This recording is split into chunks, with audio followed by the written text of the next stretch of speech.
Welcome to star 9 news. కేంద్రంలో రాబోయేది NDA ప్రభుత్వం. రాష్ట్రంలో టీడీపీ, జనసేన ప్రభుత్వం అధికారంలోకి వస్తాయని గూడూరు అసెంబ్లీ టీడీపీ అభ్యర్థి పాషం సునీల్ కుమార్ అన్నారు. తిరుపతి జిల్లా చిట్టమూరు మండలం గుణపాటిపాలెం సోమవారం రాత్రి ఇటీవల చంద్రబాబు సమక్షంలో టీడీపీలో చేరిన దువ్వూరు మధురెడ్డి ఆధ్వర్యంలో టీడీపీ ఆత్మీయ సమావేశం నిర్వహించారు. ఈ సందర్భంగా పలువురు వైసీపీ నాయకులు టీడీపీలో చేరారు. ఈ కార్యక్రమంలో తిరుపతి పార్లమెంట్ బీజేపీ అభ్యర్థి doctor Velagapalli Prasadarao, TDP, BJP, Janasena నాయకులు కనుమూరు హరిచంద్రారెడ్డి, చిల్లకూరు దశరథ రామారెడ్డి, మోహన్ రెడ్డి, దువ్వూరు మస్తాన్ రెడ్డి, చెంచయ్య, ఆచారి పురుషోత్తం రెడ్డి, దువ్వూరు శరత్ చంద్రారెడ్డి తదితరులు పాల్గొన్నారు.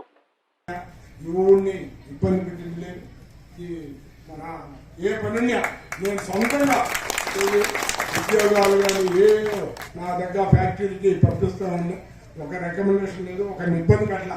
ఊళ్ళో కూడా ఎమ్మెల్యేలు కానీ ఇప్పుడు ఈ 47 సంవత్సరాలు నేను ఎప్పుడు ఇబ్బంది పెట్టాను. ఇప్పుడు నన్ను ఇసుక గురించి ఎన్నో కేసులు పెట్టున్నారు మా మీద. గుణపాటి మోహన్ మీద కానీ ఇవన్నీ కూడా మేము తంటాలు పడుతున్నాం.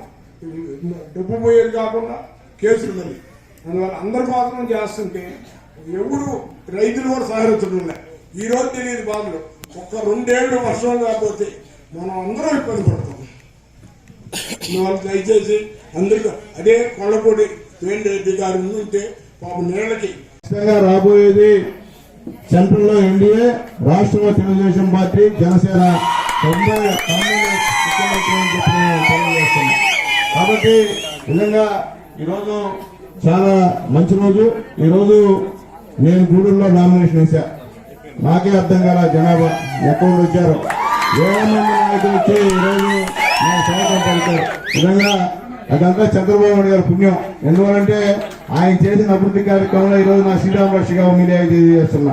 ఎందుకంటే ఇక్కడ ఈ ఊర్లో నేను నీళ్లు ఇచ్చా చంద్రబాబు నాయుడు గారి పుణ్యాన, పచ్చగడ్డిచ్చా చంద్రబాబు నాయుడు గారి పుణ్యాన, మొత్తం సిమెంట్ రోడ్లు ఇచ్చా ఈ యొక్క చంద్రబాబు నాయుడు గారి పుణ్యాన. చంద్రబాబు నాయుడు గారు ముఖ్యమంత్రి కాకపోతే ఇవన్నీ కూడా ఈ గ్రామం నేను తెలియజేస్తున్నా. గతంలో ఈ ఊరికి ఏం చేసినా కానీ అన్న మసూదరాన్న చేశారని చెప్పి ఎవరైనా చెప్తారు.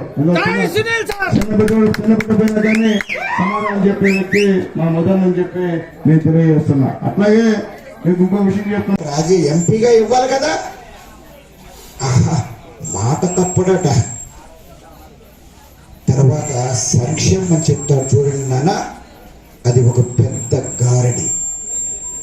అందులో ఏ మాత్రం కూడా నిజం లేదు. ఎందుకంటే కేంద్ర ప్రభుత్వం నుంచి వచ్చే నిధులతో ఆ సచివాలయాలు, రైతు భరోసా కేంద్రాలు, నాడు నేడు, అలాగే ఇళ్ళు కట్టడం కూడా వీరు అందరు డబ్బులు ఈయనే తీసుకుంటాడు. దేవం వస్తుంది కదా సర్పంచులకి, ఆ చట్టపూర్వంగా రావాల్సిన ఆయన అదే తీసుకుంటారు.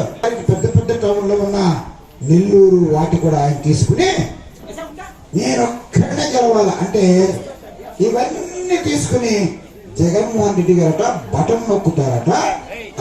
రాష్ట్రాన్ని అభివృద్ధి పదంలో నడిపిస్తూ పేద ప్రజలకు కావాల్సిన ముఖ్యమైన సంక్షేమ పథకాలు ఇస్తూ, అలాగే మౌలిక వసతులు కల్పిస్తూ రాష్ట్రాన్ని సస్యశ్యామలంగా చూసుకోవాల్సినటువంటి ఒక కుటుంబ పెద్ద అడ్డదారులు దొక్కి ఉన్న వనరులన్నీ కొల్లగొట్టి జస్ట్ బికాజ్ హీ ఫీల్స్ అంటే ఆయన వచ్చేసి ఒక రారాజుగా భావిస్తాడు కాబట్టి ఇక్కడ ఆంధ్రప్రదేశ్ లో ఉండే సొత్తు అంతా అయింది. ఆ విధంగా మన ఆస్తుల్ని కుదవబెట్టో లేకపోతే అమ్మేసో లేకపోతే రాబోయే 5 సంవత్సరాల ఆదాయాన్ని కూడా తనఖా పెట్టో మొత్తం మీకు పథకాలు ఇస్తున్నానని చెప్పి ఏమార్చి మన ఒక్కొక్కరి తల మీద 2,10,000 రూపాయలు అప్పు ఉంది. ఈరోజు జీతాలు ఇచ్చేదానికి 1వ తారీఖు దిక్కు లేదు. అది మన రాష్ట్ర ఆర్థిక పరిస్థితి. దయచేసి